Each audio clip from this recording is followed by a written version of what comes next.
তিথি এবং জ্যোতি দুইজনেই খুব ভালো বন্ধু ছিল।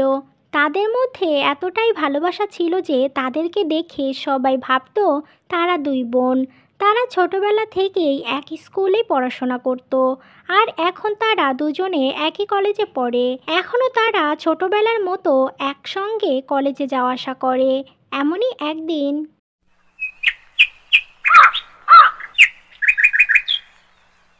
কাকিমা, জ্যোতি কোথায়? ও কি রেডি হয়েছে?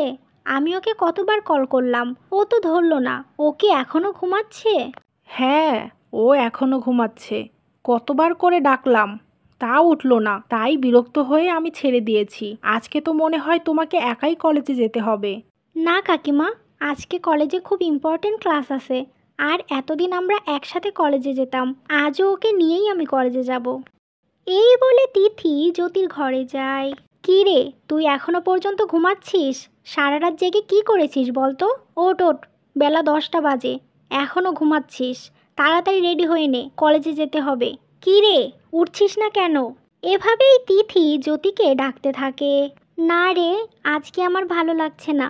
আজকে আমি কলেজে যাব না, আর তোকেও যেতে দেব না। আজকে তুই আমার সাথে বসে গল্প করবি, তারপর বিকেলে ঘুরতে যাব, কেমন? আজকে এমনটা করা যাবে না তিথি। তুই তো জানিস আজকে ক্লাস করাটা কতটা ইম্পর্টেন্ট। তাই চল, বেশি লেট করিস না।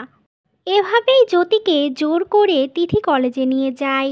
এরপর ক্লাস শেষ হলে তারা একটা পার্কে ঘুরতে যায় এবং মজার মজার খাবার খায়। এমনভাবেই তাদের দুই বান্ধবীর দিন কাটছিল। একদিন, কি রে তিথি, একা একা বসে কি করছিস তুই? এই নে, তোর জন্য মিষ্টি এনেছি। এ কি, তুই হঠাৎ মিষ্টি এনেছিস কেন? আর আমরা দুজনে তো ডায়েটে আছি, তাই আমাদের কোনো মিষ্টি জিনিস খাওয়া যাবে না। তুই কি ভুলে গেছিস? না রে, আমি কিছুই ভুলি নাই, কিন্তু আজকে তো তোকে খেতেই হবে, কারণ আমার আকাশের সাথে বিয়ে ঠিক হয়ে গেছে। কি বলছিস? তুই বিয়ে করে ফেলবি? তাহলে তো তোর সাথে আমার আর এখনকার মতো দেখা হবে না, কথা হবে না, আমরা আর একসাথে থাকতে পারবো না। আরে পাগলি, এর মধ্যেই দেখাও করতে হবে এবং কথাও বলতে হবে। দেখ, বিয়ে তো আমাদের দুজনকে একদিন না একদিন করতেই হবে, এটা তো আমরা আটকাতে পারবো না। তুই মন খারাপ করিস না, আমি এখনও যেমন তোর সাথে কথা বলি, বিয়ের পরেও এমনই কথা বলবো। হ্যাঁ, আমি বুঝতে পেরেছি, কিন্তু তুই তো আমার একমাত্র বান্ধবী, তাই একটু মন খারাপ লাগছে, আবার খুশিও লাগছে। আচ্ছা এবার বল, কবে বিয়ে তোর? আমার বিয়ে এখনো 1 মাস পরে। এতদিন আমি তোর সাথে ঘুরবো, শপিং করব, ফুচকা খাবো, আরও অনেক মজা করব। তাই তুই মন খারাপ করিস না, ঠিক আছে? আজ আমি আসি, কালকে আবার দেখা হবে। এই বলে জ্যোতি চলে যায়। পরের দিন সকালে তিথি জ্যোতিকে কলেজে যাওয়ার জন্য কল করে। তখন জ্যোতি বলে অপেক্ষা করতে। তাই তিথি জ্যোতির জন্য বাড়িতে অপেক্ষা করতে থাকে। এভাবেই কিছুক্ষণ যাওয়ার পর তিথির ফোনে একটা কল আসে। হ্যালো, আপনি এই মেয়েটার কি হন? খুব দ্রুত মেইন রোডে আসুন। এই ফোনটা যার, সে অ্যাক্সিডেন্ট করেছে, তাকে খুব তাড়াতাড়ি হাসপাতালে নিয়ে যেতে হবে। কি বলছেন আপনি? দয়া করে আমার বান্ধবীকে হাসপাতালে নিয়ে যান, আমি খুব দ্রুত আসছি। এরপর তিথি কাঁদতে কাঁদতে জ্যোতির মাকে নিয়ে হাসপাতালে যায়। সেখানে গিয়ে জানতে পারে জ্যোতির অ্যাক্সিডেন্টের কারণে তার দুই পায়ে অনেক আঘাত লেগেছে। এই কথা শুনে জ্যোতির মা ও তিথি খুবই কাঁদতে থাকে আর ডাক্তারকে বলে, ডাক্তারবাবু, আমার বান্ধবীকে প্লিজ তাড়াতাড়ি সুস্থ করে দিন, ওকে এই অবস্থায় আমি দেখতে পাচ্ছি না। আপনারা চিন্তা করবেন না, আমরা তাকে ইমার্জেন্সি চিকিৎসা দিচ্ছি। আশা করছি সে তাড়াতাড়ি সুস্থ হয়ে উঠবে। এই বলে ডাক্তার চলে যায়। তিথি, তোমার কাছে কি আকাশের নাম্বার আছে? যদি থাকে তাহলে আকাশকে একটু জানিয়ে দাও। ঠিক আছে কাকিমা, আমি এক্ষুনি কল করছি। এরপর তিথি আকাশকে সবটা জানায়। কিছুক্ষণের মধ্যেই আকাশ হাসপাতালে আসে। কাকিমা, ওর এটা কিভাবে হলো? আমি তো সকালে ওর সাথে কথা বলেছি। আসলে আমি সকালে কল করেছিলাম কলেজে আসার জন্য, কিন্তু জ্যোতি তখন আমাকে বলল অপেক্ষা করতে, তাই আর আমি আজকে ওর বাড়ি যাই নাই। আমার কাছে আসার সময়ই ওর অ্যাক্সিডেন্ট হয়েছে, সব দোষ আমার। আমি যদি ওকে গিয়ে নিয়ে আসতাম তাহলে এমনটা হতো না। না না, আপনি এমনটা কেন ভাবছেন? যার কপালে যেটা হওয়ার সেটা তো হবেই। আমার বিশ্বাস, জ্যোতির যাই হোক, ও খুব তাড়াতাড়ি সুস্থ হয়ে যাবে, কারণ জ্যোতি অনেক সাহসী একটা মেয়ে। হ্যাঁ আকাশ, তুমি ঠিক বলেছ। আমার মেয়ের কিছুই হবে না, আমার মেয়ে সুস্থ হয়ে যাবে। এভাবেই তারা কথা বলছিল। এমন সময় সেখানে ডাক্তার আসে আর বলে, আপনার মেয়ে এখন সুস্থ আছে, কিন্তু পুরোপুরি সুস্থ হতে 2-3 মাস টাইম লাগবে, কারণ অ্যাক্সিডেন্টের কারণে পায়ে অনেক আঘাত পেয়েছে। তাই তাকে একটু সময় দিতে হবে। আর হ্যাঁ, তাকে নিয়মিত মেডিসিন ও যত্নে রাখতে হবে। তাই একটা নার্স রাখতে পারেন। না ডাক্তারবাবু, আমি থাকতে আমার বোনের জন্য নার্স লাগবে কেন?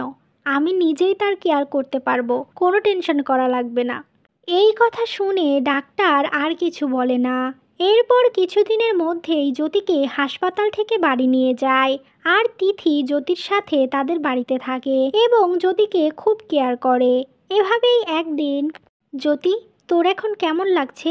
পায়ের ব্যথা কি একটু কমেছে? তুই আমাকে এত যত্ন করিস, সুস্থ না হয়ে পারি? তোর মতো বন্ধু পাওয়া ভাগ্যের ব্যাপার। আমি অনেক লাকি রে। I love you. Love you too. আমিও তোকে অনেক ভালোবাসি। তোর অ্যাক্সিডেন্টের কথা শুনে না আমার অনেক খারাপ লেগেছিল, বুকটা একদম ফেটে যাচ্ছিল, মনে হচ্ছিল আমি মরে যাই। কিন্তু এখন অনেক ভালো লাগছে যে তুই আমার সাথে কথা বলছিস, আমরা দুজনে একসাথে আছি। এভাবেই তারা কথা বলছিল। এমন সময় সেখানে আকাশ আসে এবং তাদের সব কথা শোনে আর বলে, এই যে জ্যোতি ম্যাডাম, শুধু বান্ধবীকে ভালোবাসলে হবে? আমার দিকেও তো একটু তাকান। আরে আপনি কখন আসলেন? এই তো এইমাত্রই আসলাম। তা এখন আপনি কেমন আছেন? দেখে তো মনে হচ্ছে বান্ধবীর যত্নে বেশ সুস্থই আছেন। হ্যাঁ, ঠিকই বলেছেন, আমি এখন ভালো আছি। ও, ভালো। তা আপনাকে একটা কথা বলতে এসেছি। আসলে আমাদের বিয়ের ডেটটা পিছিয়ে দেওয়া হয়েছে, কারণ আপনি তো 1 মাসের মধ্যে সুস্থ হতে পারবেন না। তাই আপনি যখন সুস্থ হবেন তখনই আমাদের বিয়ে হবে। হ্যাঁ, এটাই ভালো। আমার সুস্থ হতে এখনো বেশ কয়েক মাস লাগবে। আচ্ছা, এবার আমি আসি। আমার অফিসে কিছু কাজ আছে। আমি আবার কিছুদিনের মধ্যেই দেখা করতে আসব। বাই। নিজের খেয়াল রাখবেন। এই বলে আকাশ চলে যায়। কাকিমা, আমার মা অনেক কল করছে। আজকে আমার বাড়ি যেতে হবে। এখন তো জ্যোতি মোটামুটি সুস্থ আছে। আপনি ওকে দেখে রাখবেন। আমি মাঝে মাঝে ওকে এসে দেখে যাব। ঠিক আছে, তুমি যাও। তোমার মা নিশ্চয়ই তোমাকে অনেক মিস করছে। এরপর তিথি তাদের বাড়ি চলে আসে। এভাবেই 2-1 দিন কেটে গেলে তিথি জ্যোতিকে খুব মিস করে। তাই সে ঠিক করে জ্যোতির সাথে দেখা করতে যাবে। এমন সময় সেখানে তার মা আসে আর বলে, কী রে, এভাবে মন খারাপ করে বসে আছিস কেন? মা জানো, আমার জ্যোতির কথা খুব মনে পড়ছে। তাই আমি ভাবছি কালকে ওর সাথে দেখা করতে যাব। তোর যদি জ্যোতিকে দেখার ইচ্ছে থাকে তাহলে ভিডিও কলে দেখে নে। তোর এখন এ বাড়ি থেকে কোথাও যাওয়া হবে না, কারণ কালকে তোকে ছেলের বাড়ির লোকে দেখতে আসছে। মানে, আমি এখন বিয়ে করব না মা? জ্যোতি এখনও অসুস্থ। ও সুস্থ না হওয়া পর্যন্ত আমি বিয়ে করতে পারবো না। তুই বিয়ে না করলে কি জ্যোতি সুস্থ হয়ে যাবে? আর জ্যোতির তো বিয়েটা ফাইনাল হয়ে আছে। এবার তো তোকেও বিয়ে করতে হবে, তাই কালকের জন্য প্রস্তুত থাক। তিথি তার মায়ের কথা শুনে আর কিছুই বলে না। পরের দিন তিথি তৈরি হয়ে ছেলেপক্ষের সামনে আসতেই সে প্রচণ্ড অবাক হয়ে যায়, কারণ সে দেখে তাকে দেখতে আকাশ ও তার বাবা এসেছে এবং আকাশের পাশে আরও একজন খুবই সুন্দর দেখতে যুবক ছেলেও বসেছিল। এই দেখে তিথি মনে মনে বলে, এ কি, আমাকে দেখতে আকাশ তার বাবাকে নিয়ে এসেছে কেন? তার তো জ্যোতির সাথে বিয়ে ঠিক হয়ে আছে। তাহলে কি হলো মা? তোমাকে দেখে তো খুবই চিন্তিত মনে হচ্ছে। তোমার চিন্তার কোনো কারণ নেই, কারণ আমরা সবাই জেনে গেছি তুমি তোমার বন্ধুকে কতটা ভালোবাসো। আর এখন তুমি তোমার শ্বশুরবাড়িতে গিয়েও বন্ধুর খেয়াল রাখতে পারবে, কারণ বিয়ের পরেও তোমরা দুজনে একসঙ্গে থাকবে। আমার কথা বুঝতে পারছো না তাই না?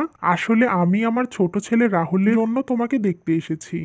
হ্যাঁ তিথি, তোমার আচার ব্যবহার দেখে আমার খুবই পছন্দ হয়েছে।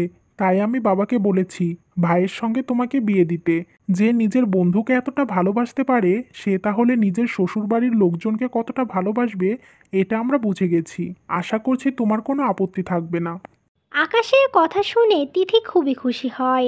সে আর কোনো কথা না ভেবে রাহুলকে বিয়ে করতে রাজি হয়ে যায়। তিথি এই খুশির খবরটা জ্যোতিকে বলার জন্য তাদের বাড়িতে যায় আর সবাইকে সবকিছু বলে। তারপর কিছুদিনের মধ্যেই আকাশ ও রাহুল দুই ভাইয়ের সঙ্গে তিথি ও জ্যোতির একদিনেই বিয়ে হয়ে যায়।